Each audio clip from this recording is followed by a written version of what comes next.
If you're a service-based business owner, I'm going to be answering the top 10 most frequently asked questions when it comes to growing your business on the internet. For those of you that don't know who I am, my name is Brandon Willington. I'm the managing director at Where You. We're a digital advertising agency. We have a done for you arm of the business. We have a with you arm of the business. And between those two departments, we've either built for or shown business owners how to independently grow their business on the internet with just simple fucking strategies that stand the test of time. We've helped hundreds of people do it.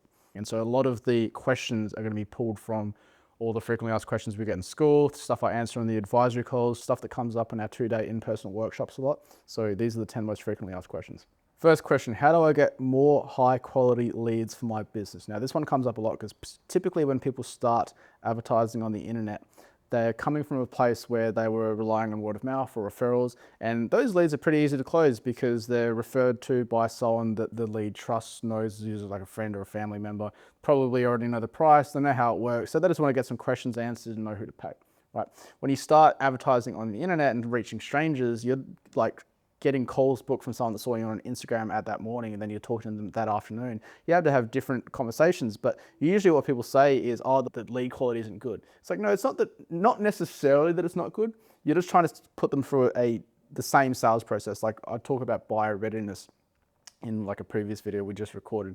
You're trying to talk to someone that's really, really relatively cold, like you would the same person that's relatively hot. Like you just had to have different questioning sequences, different proposal sequences, different solution strategies.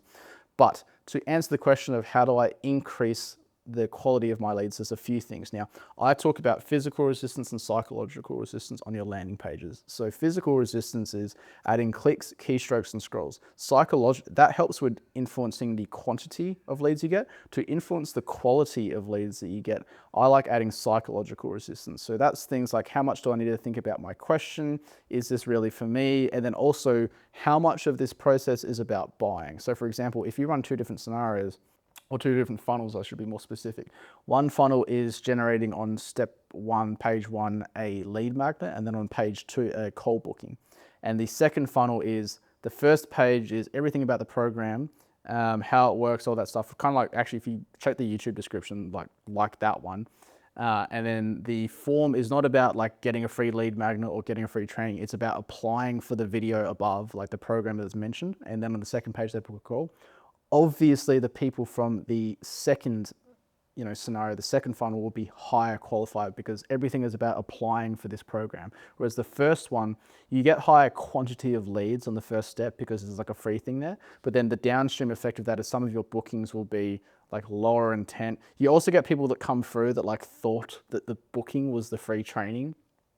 Bizarre, but yeah, adding psychological resistance. So how can we make people think about their questions more? I'll give you a tactical example. So let's say, for example, you're a gym and you're trying to generate leads. Rather than just name, email, mobile, which is very low psychological resistance, also very low physical resistance because most people's smartphones will just fill that out. You could do name, email, mobile, and what are your 3 whys for joining the gym? And it's always get jacked, get shredded, get laid. At least they've got to think about their answer. Now, it's not going to 100% prevent bad leads coming through, but you can at least spot them because you have more information beyond just name, email, and phone number. Which platform should I focus on, Meta or Google or something else? Now, we actually have a decision-making matrix that we use for our With You members to help them really easily decide which platform they should advertise on. Actually, I'll do it now. So the first question is, are they problem aware or looking for solutions? Yes, no. Second one is, are they easily targeted on Meta? Like if you start typing in interests and behaviors and demographics and job titles and things like that into Meta's business manager, sorry, well, it is business manager, but Meta's ads manager in the campaign level? Yes, no. If they are problem aware / looking for solutions, i.e. are they going to Google and trying to find solutions? We're gonna do Google. Oh yeah, and they're not easily targeted, we're gonna do Google. Let's say, for example, they are problem aware and they're easily targeted on Meta. We can either you can do Google or Meta because you get yes to both of these. Now, if you're wondering, well, if it's Google or Meta, which one should I pick? The default question that I'll ask people in the With You community is, on a scale of 1 to 10, 1 being, please don't let me get on camera. 10 being, you're more attention seeking than I am on the internet. Where do you kind of place yourself in the, I like being on camera, I like talking to camera stuff? If you're like me, then meta's probably could just play to your strength and do meta. But if you're like, I just do not want to be fucking on camera, then just do Google, because they're all text-based ads. You don't need to fucking do a whole song and dance, right?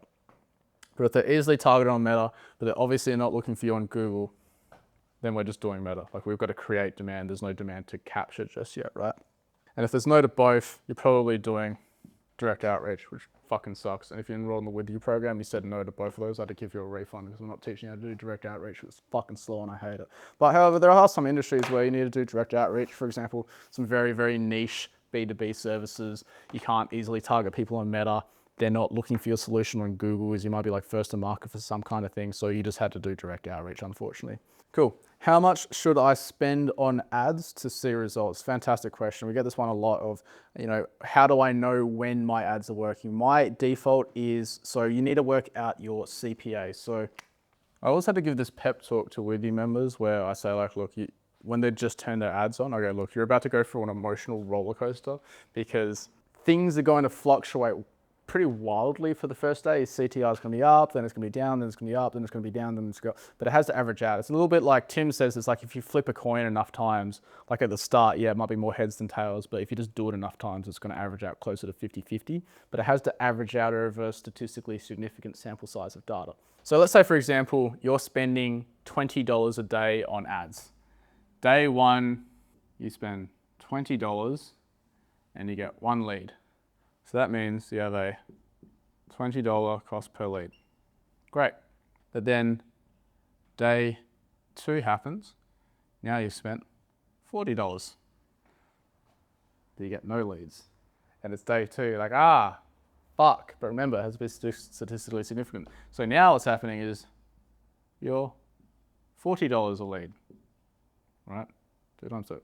Day 3, now you've spent $60, but now you're at a $30 cost per lead. Day 4, maybe you get 2 leads today.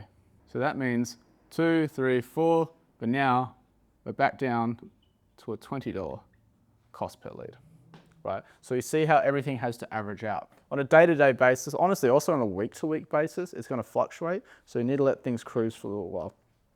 The knee-jerk reaction from most business owners is like 2 days passes and they're like, what do I do? I'm like, just fucking let it cruise, come back to the advisory call next week. We'll see how things have averaged out to. Now, in terms of how long should I wait until I see results, or how much money should I spend until I see results, there's a lot of different constraints here, so I can't give like a one-size-fits-all solution. So for example, like if I was to give a dollar value of like when you should actually, see if you have good results yet, the budget-conscious people are going to be, oh, well, I don't want to spend that much money on ads, blah, blah, blah, blah. I could also give a time-based question, which would be 2 full calendar weeks, because then at least we have at least 2 full calendars of data, not just like a Monday, not just a Tuesday, because people's behaviors are going to fluctuate wildly day to day. So I'm going to let you choose between either 2 weeks of data if you're spending at least $30 a day, so you have 2 full calendar weeks, or your average order value. So if you sell something worth $1,200, wait until you've spent $1,200 on ads so you can see if you've acquired a customer or if you've got decent cost per lead metrics, which down the line when you start closing sales will be good. It's a whole fucking math formula behind this. So me and Soph have been talking off camera for the last 5 minutes of the best way to give you a good answer that doesn't fuck you in the long run. So you should apply for With You below so I can give you tailored help actually. What's the best way to target the right audience for my service? Now, advertising platforms are getting more and more automated with their targeting. And it is your fucking fault, because all of you people on the internet went, I want my privacy. And then like iOS 14 came out and then all this shit. And then advertisers have like less data. I had this article on like the LinkedIn newsletter back in 2019. I got cooked on it pretty hard in the comments because I called it the dichotomy of privacy. And I basically said, hey, look, you can either give these ad platforms a little bit more of your data and you actually like the content and the ads that you get served, or you have fucking full privacy and the targeting sucks and you don't enjoy being on the platform. So we've got to find some kind of happy fucking medium and meet in the middle, all right? The other thing as well, what was that documentary that Netflix released about the ad platforms that like totally demonized advertising? It's like, oh, they're selling your data. It's like, no, they're fucking not. It's just like, it's completely anonymous. Like if you make a custom audience, I go, hey, who's been on my website the last 180 days? It just tells me an audience size, like plus or minus like 1,000 people. It doesn't go, hey, Brandon was here and did this, and also he lives here and this is his password. It doesn't do any of that shit, right? Fucking grow up. So back in 2017, before all this privacy bullshit, man, Meta used to be the fucking Wild West. I miss advertising in 2017. For example, there used to be an audience target. This was before your time, Sophie. I'm old. There used to be an audience target called homeowners on Meta. You never told Facebook when you bought a home. It just fucking worked it out with deadly accuracy. It was sick. The audience sizes were super dialed in. You could target specific nightclubs even if you weren't a fucking admin or something that had like 40,000 likes on the page. It was so cool. I miss those days.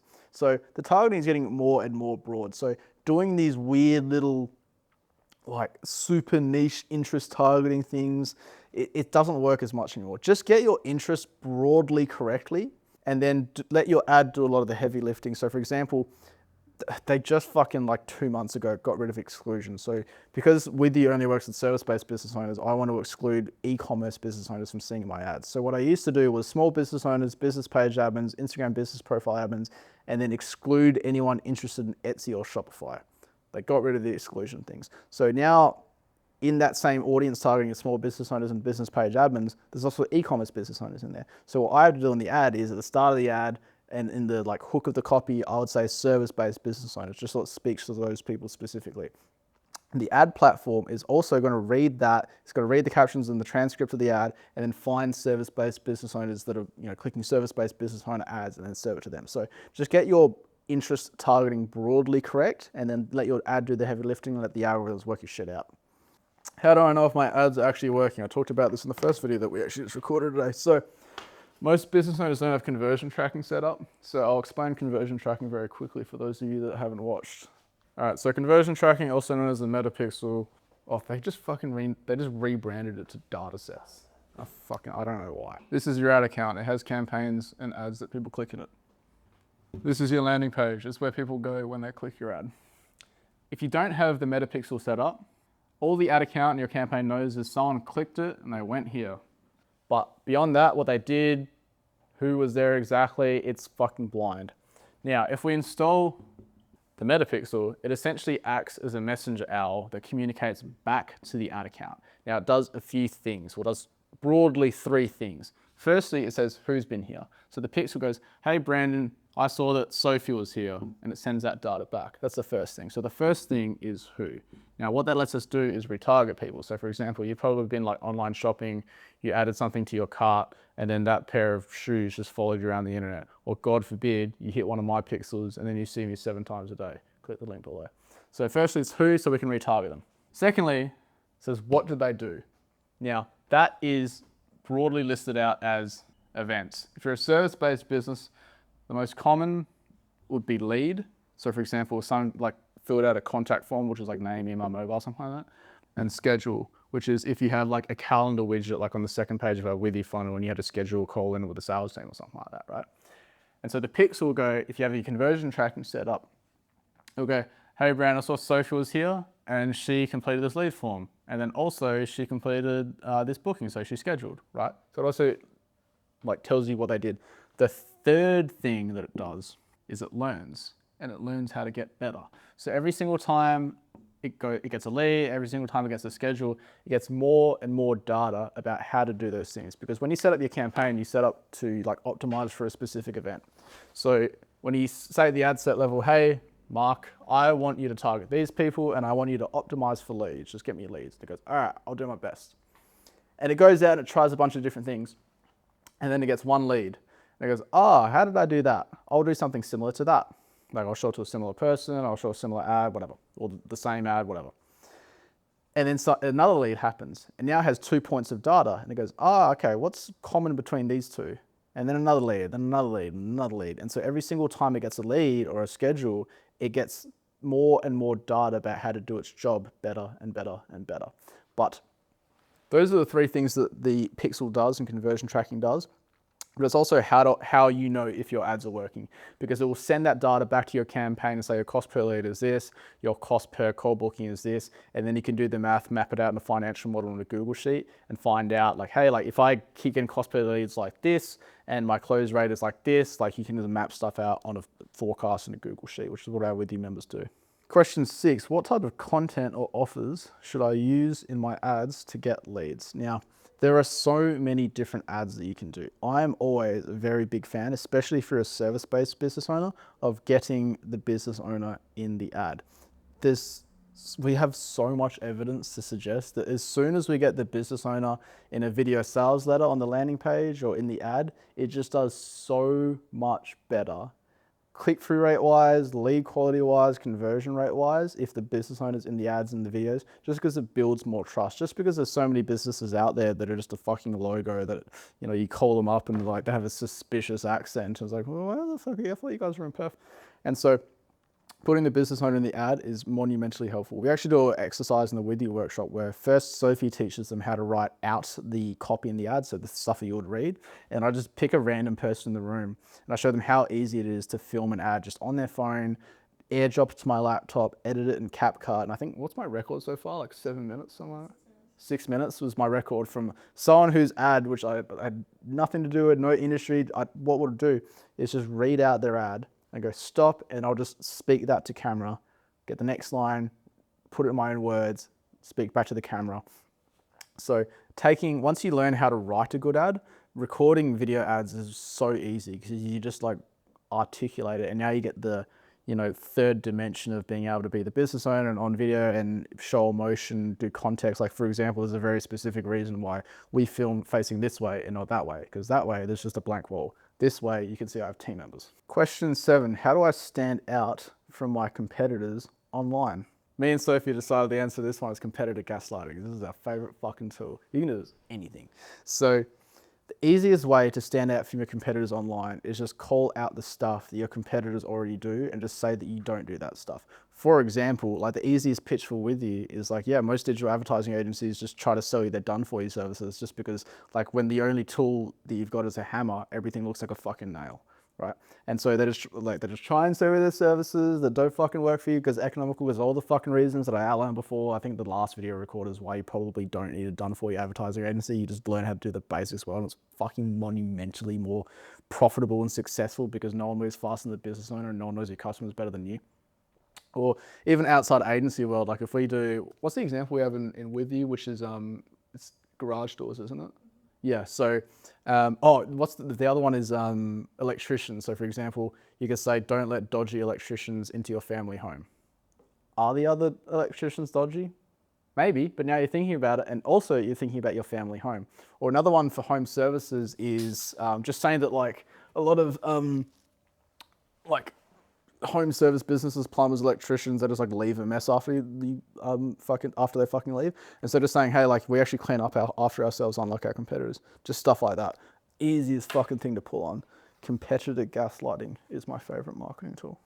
Why am I getting clicks but no conversions? Super, super common. So what we teach in the With You program, it's like a super simple model. There's 3 things that you need if you want to be able to grow your business on your internet. Unfortunately for me, for alliteration purposes, they all start with the letter C. First, you need an ad that gets clicked by the right person. Secondly, you need a landing page that converts that click into a lead.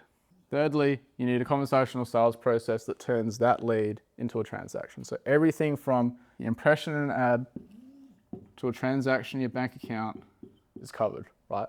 Usually what happens is people go, oh, I'll just like do ads. And then they do this step, but then they get here and then no conversions happen or very few conversions happen. And it's because they either have too much physical resistance or too much psychological resistance on their landing pages. I think I talked about, did I talk about physical and psychological resistance in the first video? Go check back 2 videos, go watch that after this, because I talk about physical resistance and psychological resistance. So many of you do this where, let's say for example, go to your website after this video and come back and comment here if your contact page or your contact form is like at the bottom of the page, or you had to like scroll down to get it. And it's not just like above the fold, like it's not just immediately visible, because lowering physical resistance is reducing clicks, keystrokes, and scrolls. Every single time someone has a click or like type something on the keyboard or like scroll down further. It's just lowering the percentages or lowering the odds of someone actually completing your contact form. So the reason you're getting lots of clicks but no conversions is your physical resistance is too high. Ninth question, do I need a website or can I just run ads directly to a landing page? I fucking love this question because web design agencies hate me. There's a lot of people who hate me, but they're definitely one of them.